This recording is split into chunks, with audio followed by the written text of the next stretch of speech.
Hi, I'm Doug Baker. I'm a junior and have been a foreman for 3 years.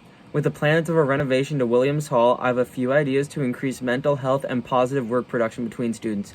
Some changes to Williams that I am proposing to enlighten our learning experience is to increase the amount of oxygen and natural light.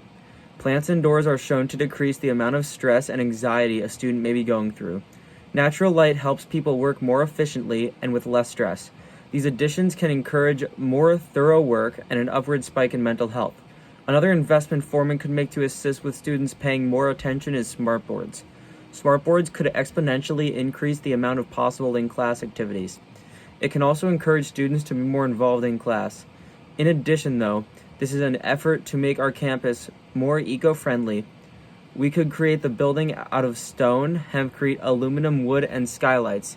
Again, so we will have to spend less money on electricity. On top of that, we should add the needed amount of solar panels on the roof to run the building off of solar electricity instead of current or static electricity.